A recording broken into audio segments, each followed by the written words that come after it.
2008 সালের 26শে নভেম্বর মুম্বাইয়ের জঙ্গি হামলা কাঁপিয়ে দিয়েছিল গোটা দেশকে। সেদিনের ঘটনায় মুম্বাইয়ের ভিটি স্টেশনে আততায়ীদের গুলিতে মৃত্যু হয় মুর্শিদাবাদের বড়োয়ার আফসার শেখের। ঘটনার 16 বছর পরেও বড়োয়ার বধুয়া গ্রামের বাড়িতে ছেলের স্মৃতি আঁকড়ে রয়েছে বৃদ্ধ বাবা মা। মানসিক স্বাস্থ্যের জন্য সবার আগে যে নামটি মনে ভেসে ওঠে, সুস্থ মনের ঠিকানা মনোবীক্ষণ। যোগাযোগ নাম্বার 7477799516।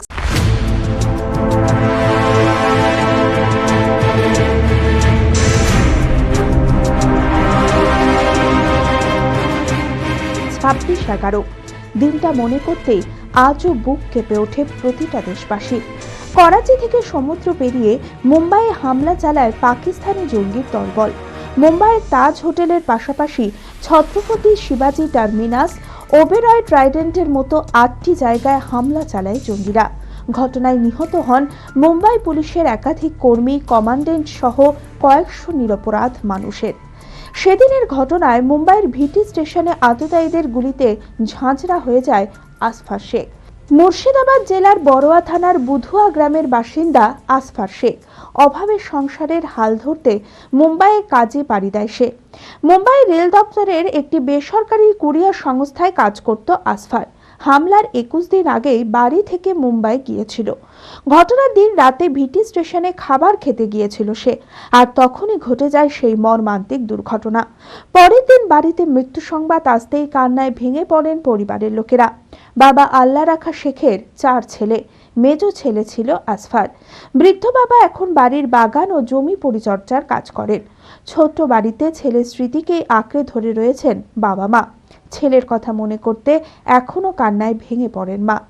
নেতা প্রশাসন খোঁজ খবর লাইনি, আমরা ওই অসুবিধাতেই পড়ে থাকতে হয়। আমাদেরকে কোনো রকমভাবে প্রশাসনকে নেতারা আসেনি।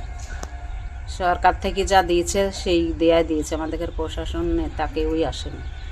না, কেউই লেয় না, কোনো দিনই লেয় না। ওই যখন ওই মিডিয়া করতে আসে তখন ওই মিডিয়ারাই যা খোঁজ নেয়, তাছাড়া অন্য আদার্স কোনো লোকে লেয় না।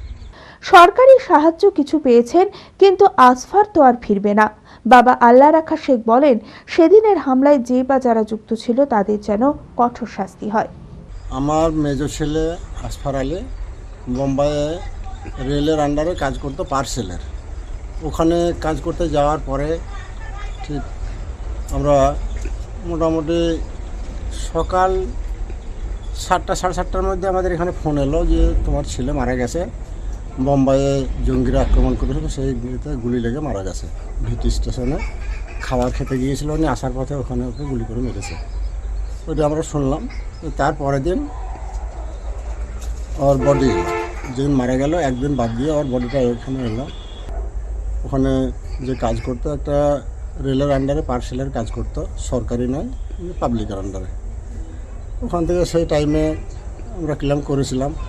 রেল থেকে একটা আমাদেরকে দিয়েছিল, কিছু পয়সা দিয়েছিল। তারপর আর একটা মহারাষ্ট্র সরকার আমাদেরকে 4 লাখ টাকার মতো দিয়েছিল। এখন বর্তমানে এই 23 সালে নভেম্বরের দিকে একটা আমাদেরকে, তার আগে আমাদের ক্লেম করা ছিল, তো ওই টাইমে আমাদের কাছে চিঠি এলো যে তোমার একটা 4 লাখ টাকা ঢুকেছে। সেই টাকাটা এখনও কিন্তু আমরা পাইনি। অ্যাকাউন্ট নাম যেটা দিয়েছিলাম, যে কলকাতার যে উকিলটা ছিল, ওনার নাম হচ্ছে দীপক ব্যানার্জি। ওনাকে আমার অ্যাকাউন্ট যা কিছু আমার সব ডকুমেন্ট সবই দেওয়া ছিল, কিন্তু আমার অ্যাকাউন্টে টাকাটা না ভরে অন্য একটা অ্যাকাউন্টে টাকা ভরেছে। তারপর উকিলবাবু বলছেন যে পাবেন টাকা, আপনার টাকা মার যাবে না, পাবেন আজকাল করে। এখনও পর্যন্ত মোটামুটি 1 বছর হয়ে গেল, এখন আমরা সে টাকাটা কিন্তু এখনও পাইনি। সেই টাইমে আমাদের বর্তমান যিনি ছিলেন সাংসদ বহরমপুরের অধীর রঞ্জন চৌধুরী, উনি আমাকে 10,000 টাকা সে টাইমে আমাকে দিয়েছিলেন। তাছাড়া এখানে আমার বাংলার সরকার আমাকে কোনো কিছু অনুদান বলতে কোনো কিছু আমাকে দেয়নি এখন পর্যন্ত। 2008 সালে 26শে নভেম্বর তখন সব এসেছিল, কিন্তু এখন আর কেউ আসেন, তারপরে আর কেউ আসেন। Meera health care and polyclinic, স্বাস্থ্য সুরক্ষা এখন হাতের মুঠোয়। এখানে রোগী দেখছেন স্ত্রী রোগ বিশেষজ্ঞ, প্রখ্যাত infertility specialist laparoscopic surgeon doctor Sanchari Dutta. এছাড়াও MD medicine, neuro, heart specialist, general surgeon, neurologist, মনোরোগ সমস্ত বিভাগের বিশেষজ্ঞ চিকিৎসক। এক্স-রে, ইউএসজি সহ সমস্ত ছবি, প্যাথোলজি ও ওষুধের পরিষেবা। বিশদে জানতে ও প্রতি বৃহস্পতিবার ফ্রি চেকআপের জন্য আজই যোগাযোগ করুন Meera health care and polyclinic, ঠিকানা পৌরসভার পাশের গলি, লালদিঘি, বহরমপুর, মুর্শিদাবাদ। যোগাযোগ করুন এই নম্বরে।